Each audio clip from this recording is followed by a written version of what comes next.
Hello everyone. In previous lecture, I explained about the extrusion processes, its analysis, what were the defects in extrusion processes, and the various types of extrusion processes. Today, I am going to start the second part of the chapter, that is about the wire drawing processes.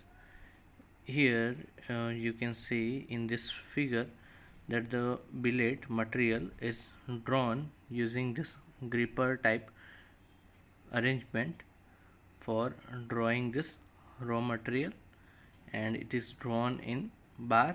Similarly, if the it is a hollow pipe, then also same mechanism can be used, but inside there will be a mandrel which will be used for drawing process. So let us first discuss the introduction of it, what is the drawing and where it is used.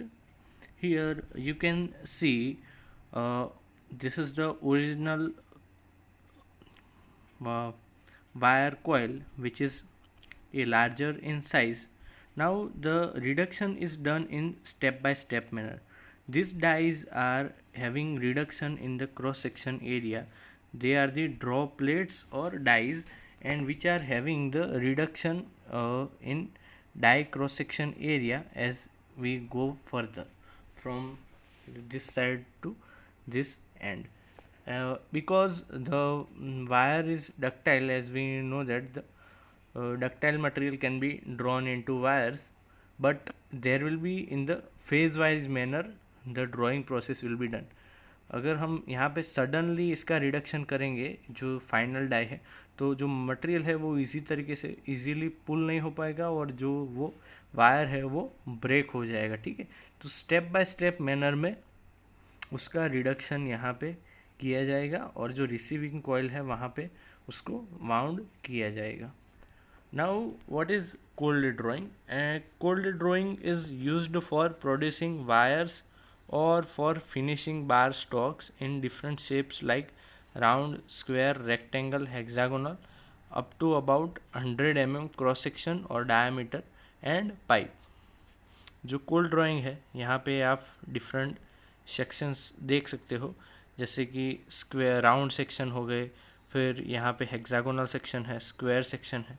ठीक है, so various types and various size of shapes can be drawn using cold drawing process for producing wires or finishing bar stock in different shapes. जो size है वो vary करती है up to 100 mm across और diameter. ठीक. Cold drawing is also used for reducing the finishing components that are uneconomical to be hot rolled. जो hot rolling process है उसमें जो अनइकोनॉमिकल जो कंपोनेंट हमको पड़ते हैं वो हम कोल्ड ड्राइंग की मदद से रिड्यूस कर सकते हैं. ठीक है, उनका जो रिडक्शन होगा वो हम कोल्ड ड्राइंग में क्या है, ये कॉस्ट इफेक्टिव है. हॉट रोलिंग में क्या होगा कि उसी पार्ट को हमको पहले हीट करना पड़ेगा, फिर उसका रोलिंग प्रोसेस करना पड़ेगा. ठीक है, तो वो ज़्यादा कॉस्टली बन जाएगा. इसकी जगह पे ये कोल्ड ड्राइंग यहाँ पे कंपेरेटिवली ईजी होगा. ठीक है, the material that are cold drawn include steel, copper, aluminium and their alloys.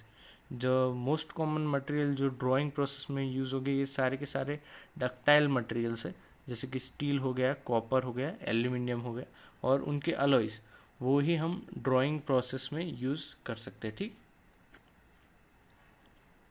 Now what are the steps in cold drawing? जो कोल्ड ड्राइंग है वो कैसे परफॉर्म की जाती है, let us discuss them. The starting point is cold drawing is the hot rolled stock of a suitable size. अभी जो सबसे पहला जो इनिशियल कंपोनेंट होगा, सपोज वो सर्कुलर सेक्शन है, तो वो जो होगा वो हमारा क्या कहलाएगा, that will be called as a rolled stock. और वो सबसे पहले जो बिलेट सेक्शन होगा उसमें से बनाया गया होगा और उसका हॉट रोलिंग किया जाएगा, और उसको बनाने के बाद जो ये स्टॉक है, ठीक है, सबसे पहले ये हमारा बिलेट है, सो बिलेट का हॉट रोलिंग, उसको हीटिंग करके उसको सर्कुलर सेक्शन में कन्वर्ट किया जाएगा और उसी को हम कोल्ड ड्रॉन करेंगे और जो सूटेबल साइज है वो अचीव करेंगे।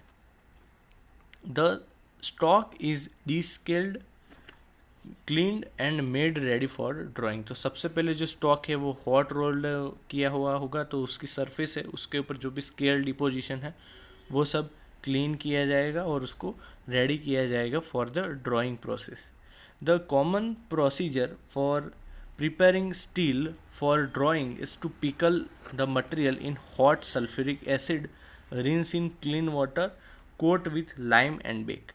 सो जो यहाँ पे क्लीनिंग होती है, ठीक है, स्टील है, उसके लिए कॉमन यहाँ पे सबसे पहले क्या किया जाएगा कि उसको ड्राइंग करने से पहले पिकलिंग प्रोसेस कही जाती है उसको, जो जिसमें हॉट सल्फ्यूरिक एसिड का एक बात होता है, उसमें उस जो स्टील का हमारा जो स्टॉक है उसको हम क्या करते हैं उसमें भिगोते हैं, तो उसकी वजह से जो स्केल डिपोजिशंस होगा वो सब उसमें से निकल जाएगा और उसको इसके बाद क्लीन वाटर में धोया जाएगा, रिंस किया जाएगा और उसके ऊपर कोटिंग की जाएगी, लाइम और बेक की कोटिंग की जाएगी, ठीक है।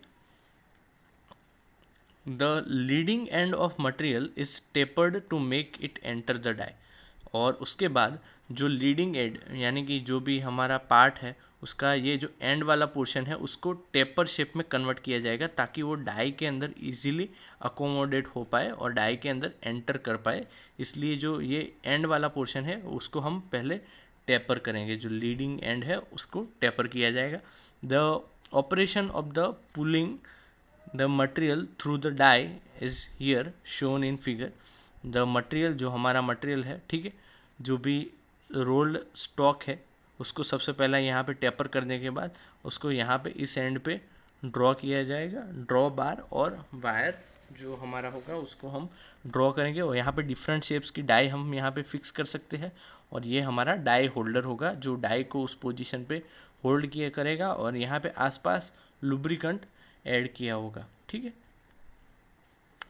यहाँ पे ये जो ड्राइंग के लिए एक ग्रिपर टाइप मैकेनिज्म यहाँ पे अरेंज्ड होगा जो चेन ड्राइव के साथ यहाँ पे अटैच्ड है। ये हमारी चेन ड्राइव है और यहाँ पे उसका रोलर है या फिर पुल्ली कह लो, जो जो चेन ड्राइव को वो मोटर के साथ अटैच्ड होगी और उसको वो रोटेट करेगी, जो चेन होगी वो उसको पुल करेगा और ये ग्रिपर है वो मटेरियल को हमारे ड्रॉ करेगा। तो जो bar drawn by gripper pulled by chain drive, तो वो चेन ड्राइव के थ्रू उसको पुल किया जाएगा, ठीक है।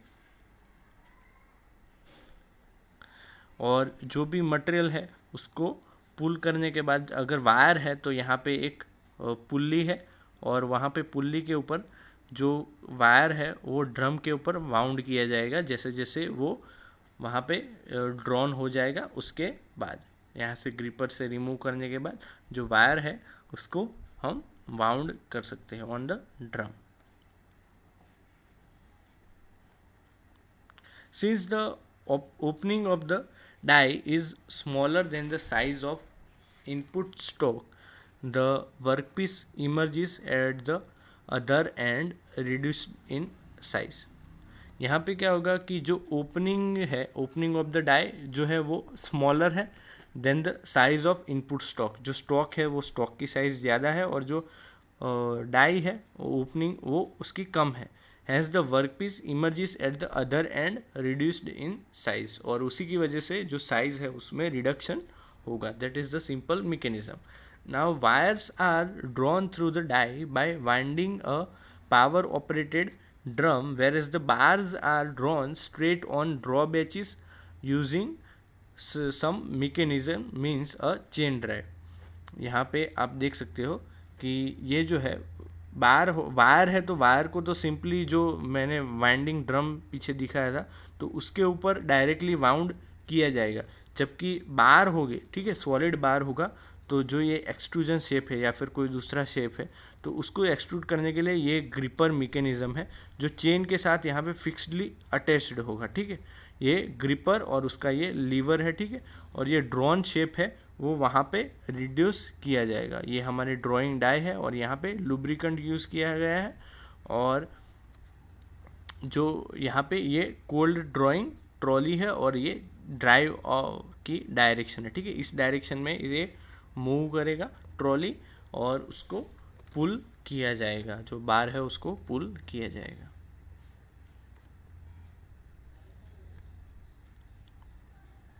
Now let us discuss the cold drawing of the pipes. Pipes are drawn over mandrels to control the inside diameter and wall thickness. जो pipes है उनको मैंड्रिल यूज़ किया जाता है, जो मैंड्रिल है उसके ऊपर उसको ड्रॉन किया जाता है ताकि जो उसकी थिकनेस है, वॉल थिकनेस मेंटेन की जाए और इनसाइड डायमीटर भी मेंटेन किया जाए। अदरवाइज जो उसका सेक्शन है, सर्कुलर सेक्शन इनसाइड का, वो चेंज हो जाएगा, ठीक है। यहाँ पे आप देख सकते हो कि ये मैंड्रिल है, ठीक है। वो मैंड्रिल के शेप की वजह से, मैंड्रिल वहाँ पे बीच में होने की वजह से क्या होगा कि जो पाइप है वो उसका सर्कुलर शेप मेंटेन करके रखेगी। अदरवाइज़ क्या होगा, वो ओवल शेप बन जाएगा या तो फिर वो उसका वेल्डिंग यहाँ पे वो क्लोज हो जाएगी, पाइप है जो उसका होल है वो मेंटेन नहीं रहेगा, ठीक है। तो उसी की वजह से यहाँ पे जो मैंड्रिल है वो बहुत ही इम्पोर्टेंट रोल प्ले करता है in reducing the our stock. जो ये स्टॉक है ये हमारा रॉ मटेरियल है और ये हमारी डाई है, और डाई होल्डर जो बाकी सारा मैकेनिज्म है वो सेम है। यहाँ पर ये ग्रीपर है, सबसे पहले ये एंगल जो है ये टेपर किया जाता है, जो भी ड्रॉन जो स्टॉक है उसको ड्रॉ करने के लिए प्रॉपरली यहाँ पे ग्रिप किया जाए, इसकी वजह से। Now drawing pressures against the die exceeds the yield strength of the material. So यहाँ पे क्या होगा कि जो ड्राइंग प्रेशर होगा वो यील्ड स्ट्रेंथ से ज़्यादा होगा, उसी की वजह से जो मटेरियल होगा वो ड्रॉ होगा और एलोंगेट करेगा, मतलब उसका सेक्शन एरिया इंक्रीज होगा। To withstand such high pressure, soap is commonly used as lubricant in the drawing of steels. So यहाँ पे जो lubricant यूज़ होगा वो soap यूज़ होगा for drawing of steel material, ठीक है।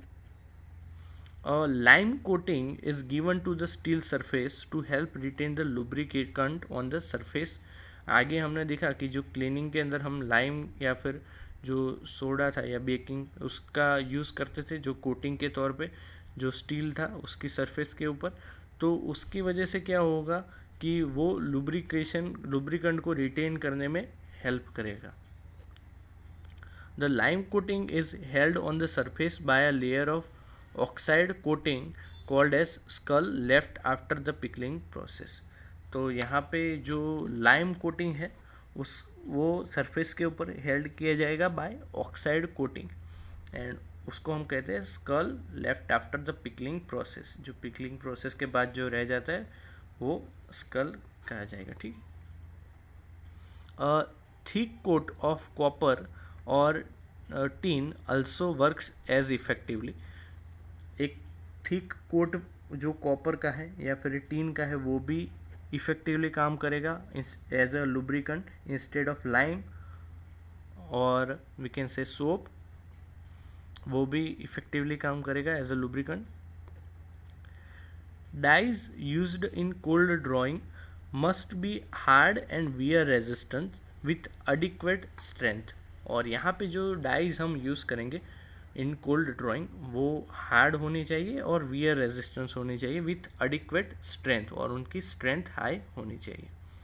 Dies are made from chilled cast iron, hardened alloy steel, tungsten carbide और diamond. So to fulfil this requirement जो मटेरियल डाई का वो हार्ड होना चाहिए, वियर रेजिस्टेंस और एडिक्वेट स्ट्रेंथ के लिए जो डाई है वो बेसिकली चिल्ड कास्ट आयरन में से बनाई जाती है या फिर hardened alloy steel, tungsten carbide या फिर डायमंड में से प्रिपेयर की जाती है। Chilled cast iron and hardened alloy steel dies are used for large diameter work, and diamond dies are for very small diameter wires 0.25 mm and less. और यहाँ पे जो चिल्ड कास्ट आयरन है वो हार्डन्ड अलॉय स्टील डाइज है, वहाँ पे use की जाएगी जिसका डायमीटर वर्क का ज़्यादा है, और जो डायमंड डाइज है वो स्मॉल डायमीटर वायर्स है जैसे कि 0.25 mm या फिर उससे भी कम है, तो वहाँ पे जो डायमंड डाइज है वो यूज़ की जाएगी, ठीक है। क्योंकि वहाँ पे स्ट्रेस ज़्यादा लगेगा तो डायमंड डाइज वहाँ पे इफ़ेक्टिव रहेगी, ठीक। क्योंकि कम डायमीटर में हमको वायर को रिड्यूस करना है इसलिए, ठीक है। सो लार्जर डायमीटर में चिल्ड कास्ट आयरन चलेगा या फिर हार्डन ऑलवेज डाइस चलेगी, जबकि स्मॉल डायमीटर के अंदर डायमंड यूज़ किया जाएगा।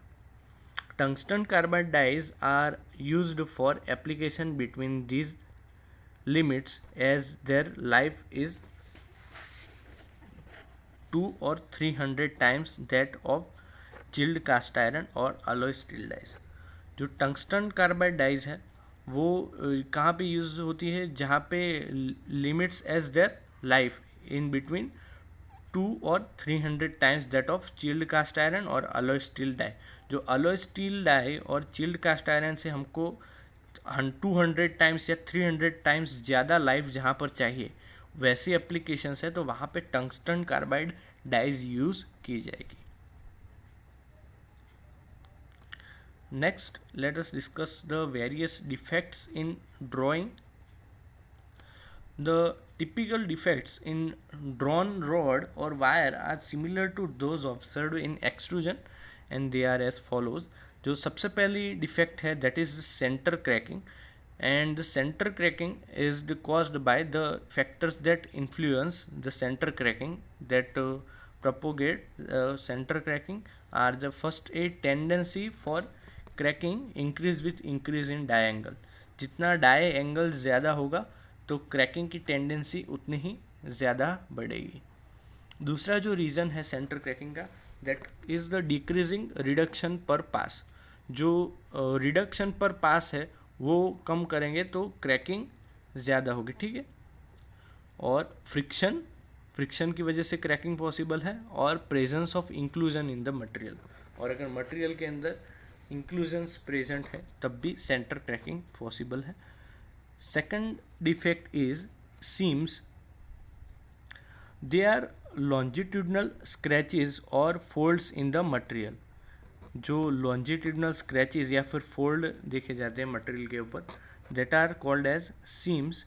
Seams may open up during subsequent forming operation such as upsetting, heading, thread rolling or bending of the rod or wire, and they can cause serious quality control problem. So यहाँ पे seems क्या होगा कि जो भी scratches यहाँ पे हो गए या फिर फोल्ड हो गए मटेरियल के ऊपर, वो ओपन अप हो सकते हैं ड्यूरिंग, अगर फर्दर उसका ऑपरेशन किया जाए, ठीक है, रोलिंग के बाद उसका अपसेटिंग, हेडिंग या फिर थ्रेड रोलिंग किया जाए तो वो ओपन हो सकते हैं, ठीक है, फोल्ड्स और वगैरह। सो वो डिफेक्ट क्रिएट कर सकते हैं।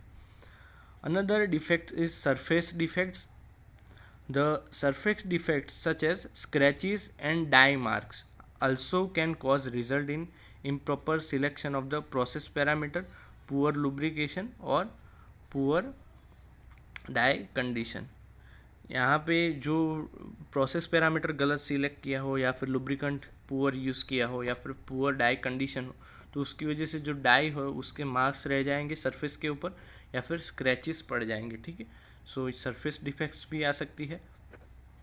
And the last defect is residual stresses.